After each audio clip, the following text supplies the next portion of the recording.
Good morning. This morning I'm at Padley Gorge and I'm here because I just needed a rest. I had a really big day yesterday traveling around Anglesey, and I don't know if that vlog's already come out or if it's going to come out after this. And it was such a great day. Really enjoyed it, but it kind of took it out of me. And today's my day off and I still wanted to come out and, if not do photography, just have a bit of a walk. And the weather is dull. It's very dull. It's going to pick up a little bit, I think, post midday. It's cool. It's not cold, but it's very cool. It doesn't look like it's going to rain. I don't think so anyway. We've got Burbage Brook running by. If the light was better, perhaps if it was a misty morning, I don't know. I don't think I'll do any photography here, but if the environment was different, I'd definitely be getting some shots of some ducks.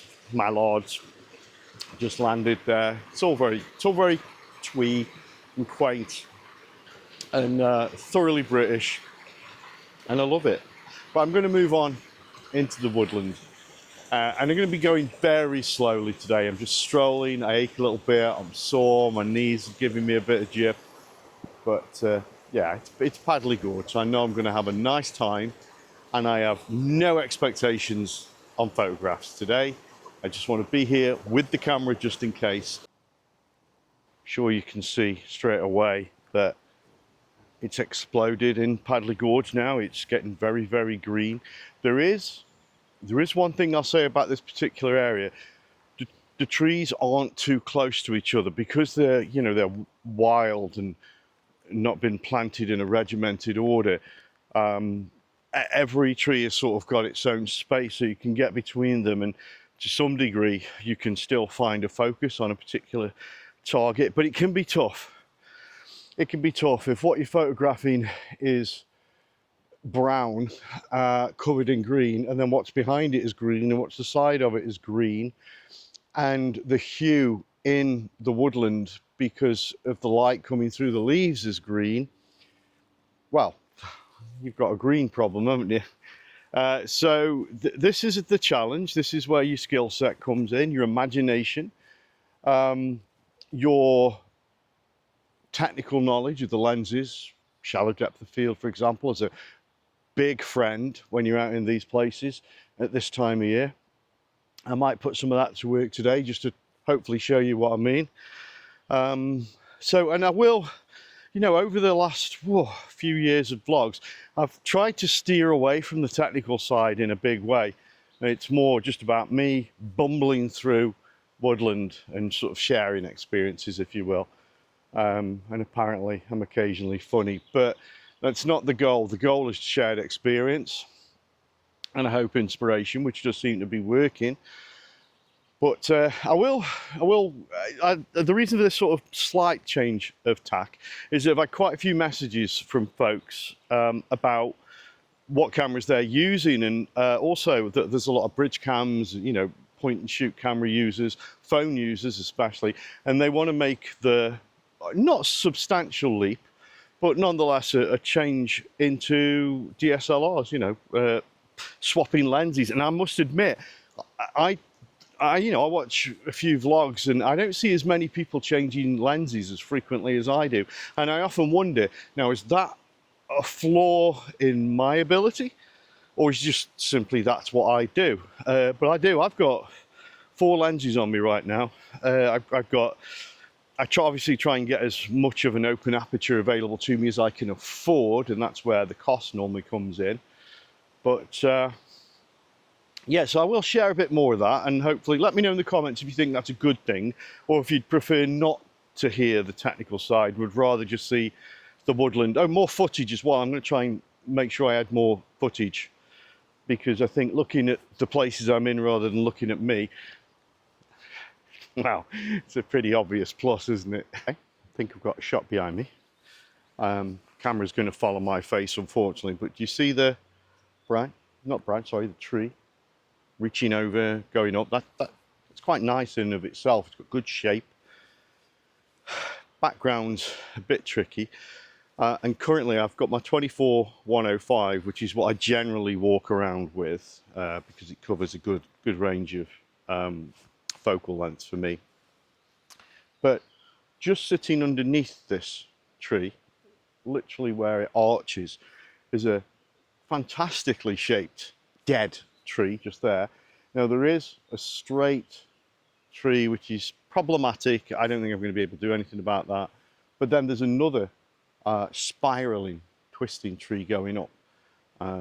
So I think this whole scene, reasonably wide, just so you know, I've got it at 24 mil.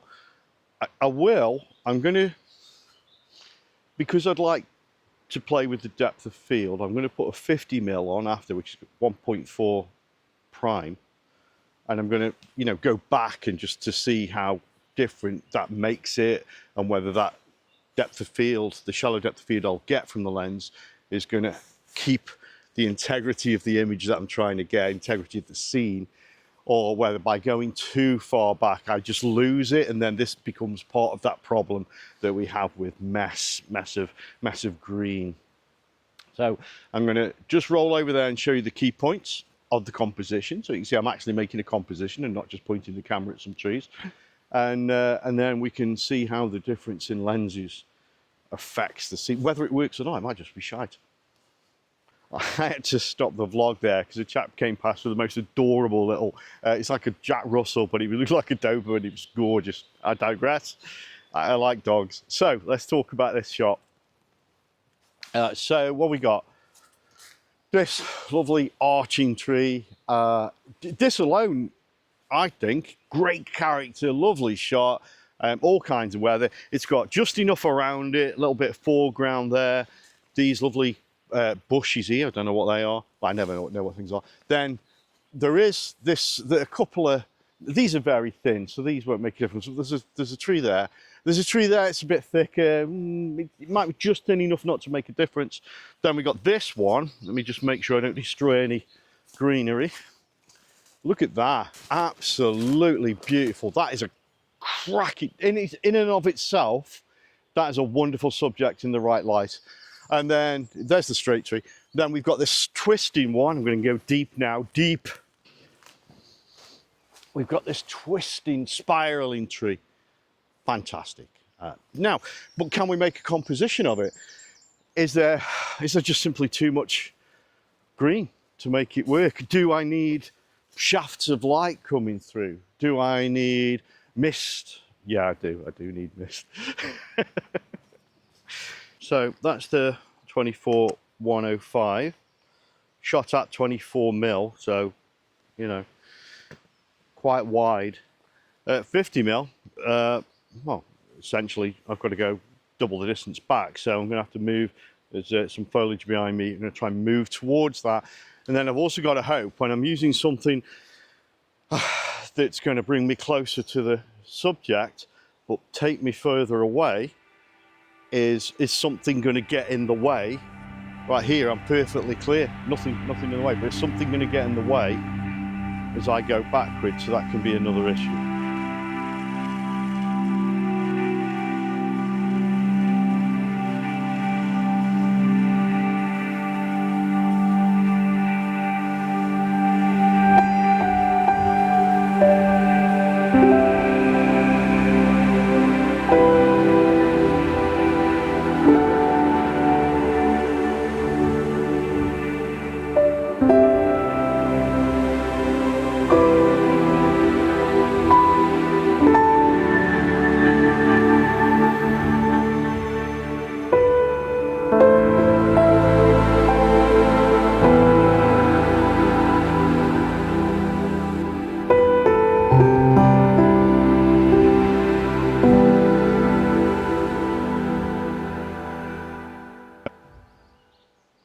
Another example of where we've got to work at making the background unnoticeable almost, and the way we're going to do this one is make use of the foreground, and then of course the true subject of the composition, which is the trees.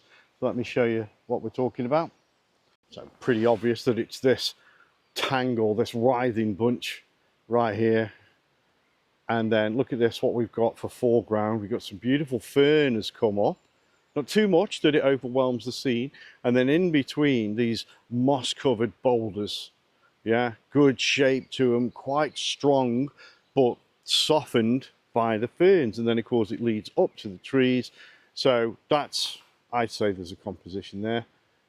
So same principles as apply. I won't go through it all again and bore you to tears.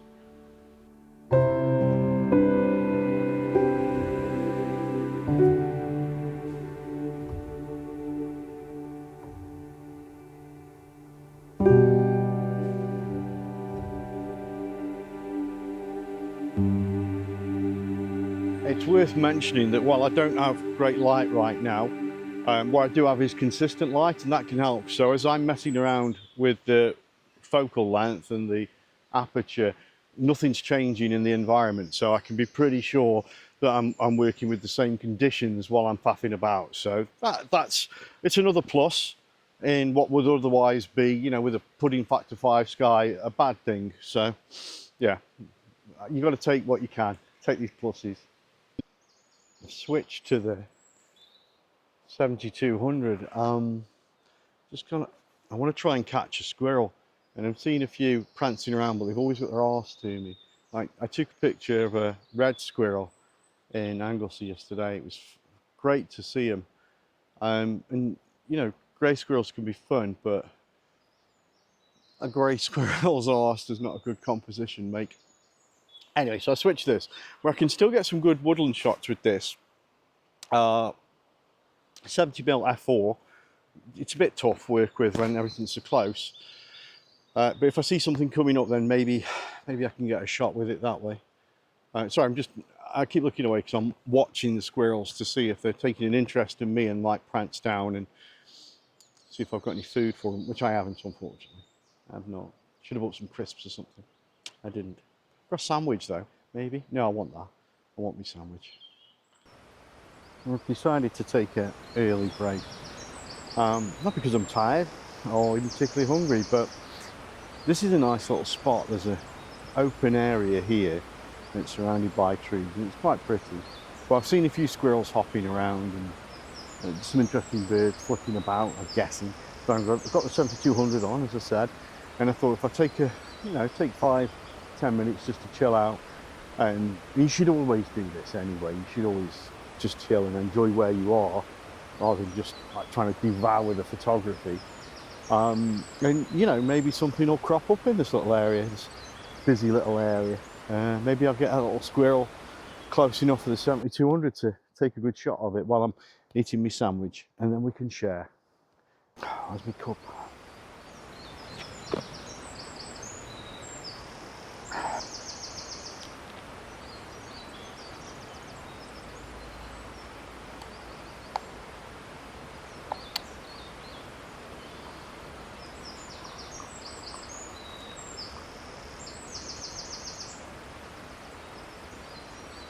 Got a bumblebee.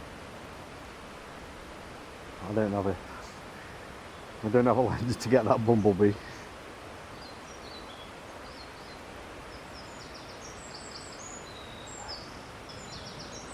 Bird wankers everywhere. Another pair coming up now.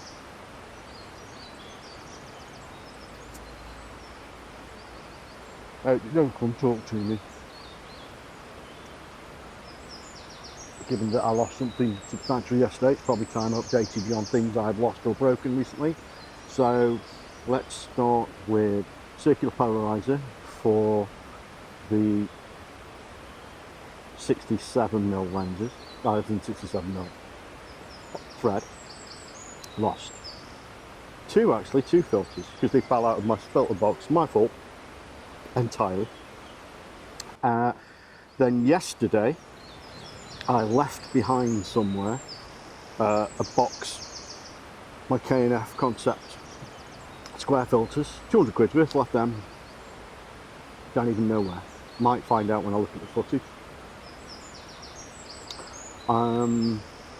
Microphones have been pretty good with, I've also not lost any dead cats, in fact I've had new dead cats. All of my recording gear is still in great nick, absolutely amazing, so that's good. Other than that, I think I was having a pretty good run. The filters was annoying. I just left the filter box open, picked my bag up and didn't realise they'd gone. Fortunately, 2 of them stayed in there. I'm using them today. But that K&F box, that's a bit of a miss. That's a shame. Can't afford to replace them. But other than that, I've been doing pretty well.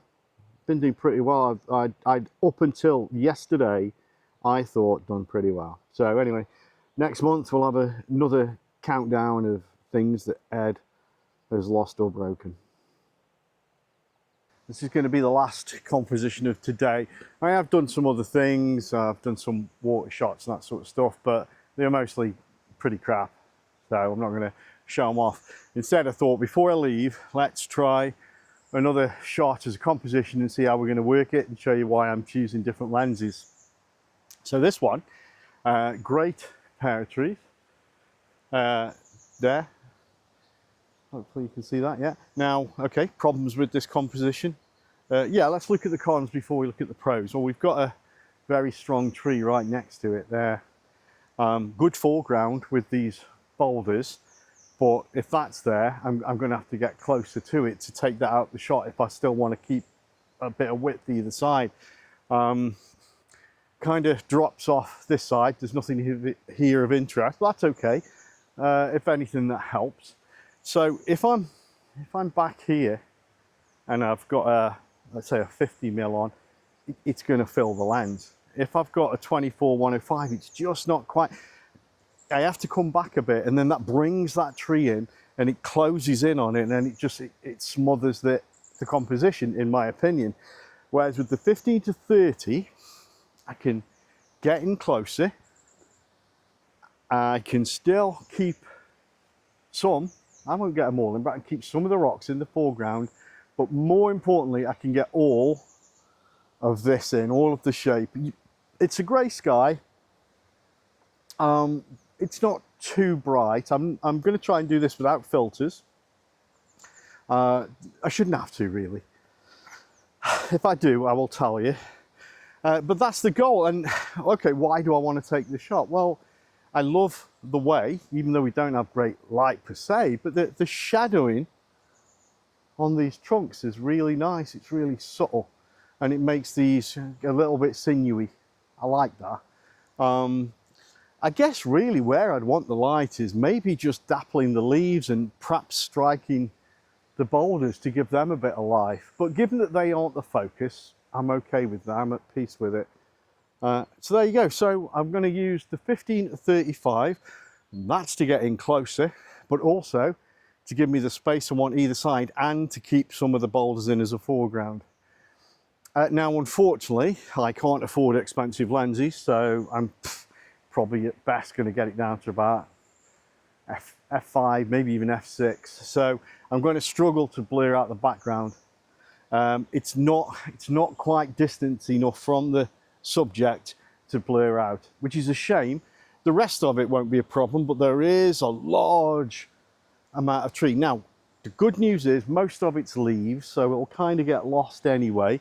This isn't a lot of leaves, so that'll still stand out. It'll still have contrast, and I think that's going to work out. And then if I have to, I'll maybe add a bit more contrast in Photoshop. I know, but you got to do what you got to do. So I'm going to take the shot. I'm going to put it up. I hope you like it. Let me know in the comments. It's been a great morning this morning. Spoke to loads of people who are bird watchers, which, I mean, they couldn't instill me with enough enough of anything to come out and do bird watching. But I've started to look up a little bit more and just to look at what's going on in the trees above. So maybe they're breaking through, and I'm going to come up one day with MB and do some bird photography. We'll see. Try get some squirrels. I maybe got one. If I did, I'll put that up as well. But thanks for coming along. Usual things, subscriptions, liking, sharings, buy me a yacht sort of stuff, and I'll see you for the next one.